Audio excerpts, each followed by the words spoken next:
Pagkatapos matalo nitong Barangay Ginebra kagabi dito sa San Miguel Beer ay nakita na natin kung ano yung pagkukulang sa lineup ng Ginebra. Kulang sila sa mga guards at kulang rin dito sa big man na pwedeng magamit. Pero fortunately maraming pwedeng kunin ng Barangay Ginebra para mapalakas yung kanilang lineup. Unang-una dyan na pwede nilang kunin ay ito si Chris Newsome. Alam nating lahat ito ay magiging unrestricted free agent at ang gusto nitong team na puntahan ay ang Barangay Ginebra. Kaya sa tingin ko magiging magandang addition nitong si Newsome dyan. At ang pinakamaganda dito, si Newsome ay hindi nila kailangan pambigyan ng kapalit dahil ito ay magiging unrestricted free agent pagkatapos ng konferensya na ito.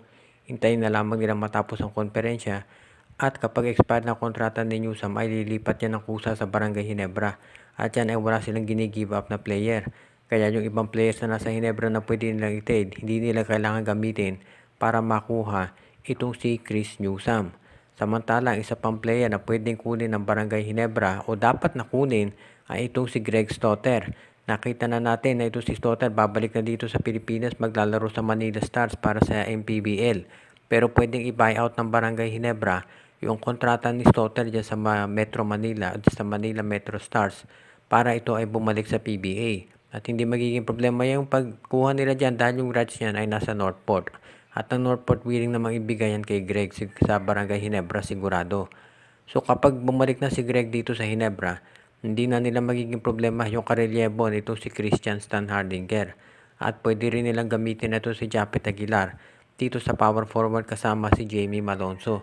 Kaya sa tingin ko magiging magandang addition sa Barangay Ginebra itong si Greg Stotter kung siya ay babalik. Kahit matanda na yan, at least pwede maging backup yan nitong si Christian Stan Hardinger dahil alam natin magiging magandang tulong yan sa rotation ni Coach Team.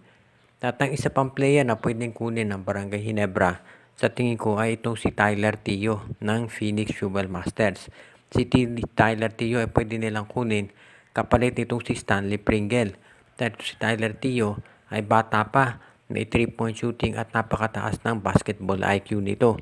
Nakita natin kung paano pinangunahan ni Tio yung kampanya ng Phoenix nung Commissioner's Cup kung saan nakaabot sila dito sa semifinals kontra Magnolia.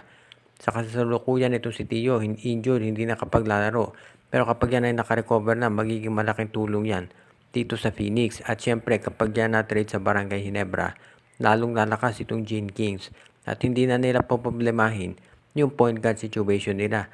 Dahil nakita natin doon sa game sa San Miguel Bay kung sino-sino ang napilitang gamitin ni Coach Tim Cone para lang mapalakas yung kanyang lineup. Kung nandiyan si Tio, si Newsome at itong si Greg Stotter, hindi na magiging problema yan ng Ginebra.